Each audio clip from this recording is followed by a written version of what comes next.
So the West is against annexation now, people. I never knew. I'm really excited for this new wave of opposing annexation because we never saw this before when Israel annexed East Jerusalem and the Golan Heights, and when it proposed just a few years ago to annex 40% of the West Bank, essentially, making even in theory a two-state solution completely impossible. And the two-state solution is something that was just spoken about in the United Nations General Assembly meeting, and of course the United States as well gave a speech in which they condemned acquiring territory and annexing territory and doing that using force. You cannot acquire territory via war, they said, except if your name is Israel, in which case you can do that and you will suffer no consequences. The European Union didn't even talk about sanctions when it came to Israel proposing to annex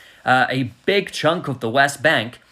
Nothing at all. In fact, the United States government recognized the annexation of the Golan Heights from Syria as part of Israel.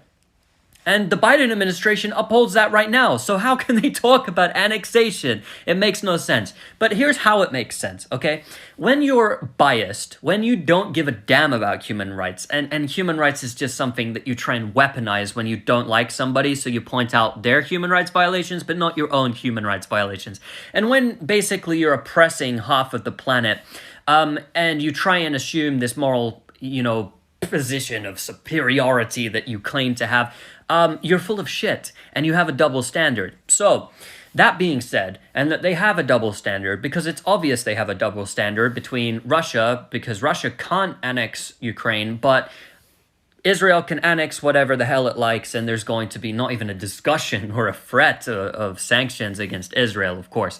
So there's a double standard there. And what does this mean? If you only apply sanctions to your enemies and you don't do it to everyone equally, well, that makes the law pretty much invalid, doesn't it? That makes international law look like a crock of shit, and it makes the United Nations also look as such, right? It degrades the value of what you're saying, the so-called principles that you hold close, especially when you claim you're against annexation when you're clearly not against annexation. So what are the sanctions then?